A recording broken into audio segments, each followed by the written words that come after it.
గంటల వరకు సాగింది. నా జీవితంలో అంతసేపు నేను సాగనిచ్చిన సన్మానం అదొకటే.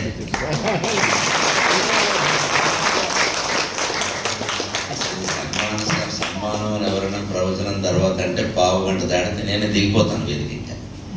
ఇక అది సన్మానం కాదు, దొరకదు, జాతర అంతే. అందరూ ఎక్కేస్తూ ఉంటారు, ఏవో కప్పిస్తూ ఉంటారు. అవన్నీ పైగా ఒక్కోసారి కప్పిన సెలవు మళ్ళీ కప్పిస్తాను. అక్కడికి జెండలు ఇట్టు ఉంటే మళ్ళీ ఇలా వచ్చేస్తాం. ఇవన్నీ చూసాం, పడ్డాం, బొప్పు కట్టేసాం. అందుకని సన్మానం ఎట్టి పరిస్థితుల్లో 2 గంటలు ప్రవచనం ఉంటుంది, పావు గంటలు ముగించండి అంతే. కార్యకర్తలు ఒకళ్ళే, ఇంకెవరు వేదిక ఎక్కదు. అలా ఊళ్ళో అందరికీ అవకాశం ఇస్తే అందరూ వస్తారు. ఇంకా ఈ ఫోటోలు బయలుదేరే ఏమి వచ్చినా ఇదివరకు ఈ గోడ ఉండేది కాదు. ఫోటోలు వచ్చాక మళ్ళీ ఒకళ్ళు దిగుతారు. దంపతులు, ఆవిడ విడిగా దిగుతుంది, ఈయన విడిగా దిగుతాడు, ఇద్దరు కలిసి ఒకళ్ళు దిగుతారు. ఇప్పుడు నేను ఎక్కడ దిగాలి? ఇలా చాలా పడ్డాం. అందుకని నేను చెప్పాను, నేను మీరు జాగ్రత్త చేసుకోండి. పాపం గంట చేసిన ఎందుకు మేము ఓపికగా కూర్చున్నామండి. చాలా క్రమశిక్షణగా చేశారు పద్ధతి. నేను ఆశ్చర్యపోయాను. 6-7 వేల మంది పైన జనం ఉంటారు అక్కడ. మొదటి రోజే 5,000 పైన వచ్చారు. రెండో రోజు ఇంకా కుర్చీలు వేశారు. మధ్యలో చినుకులు మొదలయ్యాయి. నేను భయపడ్డాను. వీళ్ళందరూ భారం నా మీద పడేశారు. ఇక మీరు సంకల్పిస్తే వాన ఆగుతుంది అన్నారు. ఇప్పుడు నేనెక్కడ సంకల్పిస్తాను? ఒక్కోసారి నాకు అమ్మవారి గురించిన పద్యం ఒకటి గుర్తొచ్చింది. ఏమిటమ్మ నమ్మకం నీ పైన లేక నా పైన? నేను కోరితే వానలు వస్తాయంటే, నేను కోరితే వానలు ఆగిపోతాడు. నమ్మకం నీ పైన లేక నా పైన? పోనీ ఏదైనా మనుషులు నమ్ముతూనే ఉన్నారు కదా. భక్తుని మనోరాజ్యము పాలింపుమా అని మనసులో ప్రార్థన చేసుకున్నాను. వాడు 3 కార్యక్రమం పెట్టుకున్నారు ఇక్కడ. వాన వస్తే ఏం చేస్తారు? ఇప్పుడు 6,000 మంది జనం ఎక్కడికి వెళ్ళిపోతారు? అందుకని నీ దయ అనుకుని నేను అమ్మవారికి దండం పెట్టుకుని కూర్చున్నాను. మధ్యలో ఏదో 4 చినుకులు పడ్డాయి. ఎందుకు పడ్డాయంటే ఊరికే పడ్డా. రామాయణం మీద మాట్లాడాను, అందుకని పడ్డాయి.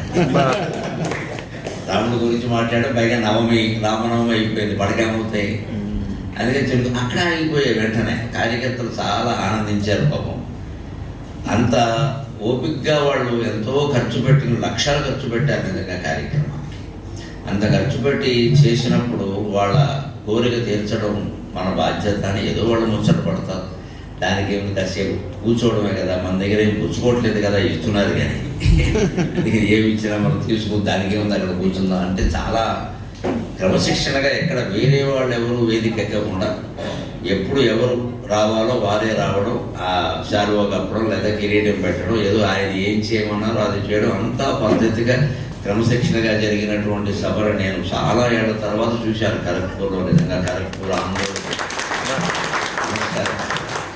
అయితే నిన్న నాకు ఆ సన్మానం అయ్యాక కృతజ్ఞతాభారం పెరిగిపోయింది. ఏం చేస్తాం మనం, జనానికి ఇంత చేశారు వీళ్ళు, దీనికి ఏం చేస్తామని 24 గంటల పాటు ఆ భారం నా గుండెల్లో ఉంది. ఇప్పుడు మీ అందరి మాటల వల్ల ఆ భారం తగ్గిపోయింది. నేను కూడా చాలా చేశానన్నమాట నాకు అనిపించింది. ఎక్కడికెక్కడ నేనే మాట్లాడుతుంటే నేను ఏం చేశాను, దానివల్ల ప్రయోజనం కూడా నాకేలా తెలియదు. అందుకని నేనే సౌజన్య గారికి ఫోన్ చేసి వారు నన్ను మదించారు. అప్పుడు ఇందాక కాళీ దర్శనం దగ్గర ఆవిడకి ఫోన్ చేసి, అమ్మ నేను మాట్లాడాను, మీరు ఏదైనా సందేహాలు, ధర్మ సందేహాలు, సమాధానాలు పెట్టుకుంటున్నారేమో. అది దేహం ఉన్నంతకాలం సందేహాలు ఉంటాయి. తిమిలి వ్యవహారం కాదు. నేను ఎప్పుడు బహిరంగ సభలో సందేహాలు చెప్పను. టీవీలో కూడా ఎప్పుడు ధర్మ సందేహాల కార్యక్రమంలో నన్ను చూశారు అంటే మీరు ఫోటో మార్ఫింగ్ అది నేను ఎప్పుడు చెప్పను అసలు ఎట్టి పరిస్థితుల్లో చెప్పాను. ఎందుకంటే అది తీరే వ్యవహారం కాదు. అది అలా కూర్చొనే ఉంటాయి. అవన్నీ అంతగా ఉంటే ఎప్పుడో 4 నుంచి 5 ఎవరైనా ఫోన్ చేస్తే వారికి ఫోన్లో కావాల్సింది ఏదైనా నాకు తెలుసుంటే చెబుతాను. ఏ చేతకాల ముహూర్తాలు ఉన్నారో నాకు తెలియదని చెప్పేస్తాను. గొడవలేదు. మన సెక్షన్ కాదు. అందుకని ఆవిడకి చెప్పాను, ఈ సందేహాలు సమాధానాలు ఏమీ పెట్టకండి అమ్మ, అవన్నీ జరిగేది కాదు. నిజంగా మీరు సత్కారం నాకు చేయించుకుంటే 4-5 మీరు ఎంపిక చేసి వారు ప్రవచనాల వల్ల పొందిన ప్రయోజనం ఏమిటో చెప్పమానండి అన్నాను. అది నిజంగా ఇవాళ జరిగింది. ఇది కూడా చాలా అపూర్వమైన సన్మానం అని నేను భావిస్తున్నాను.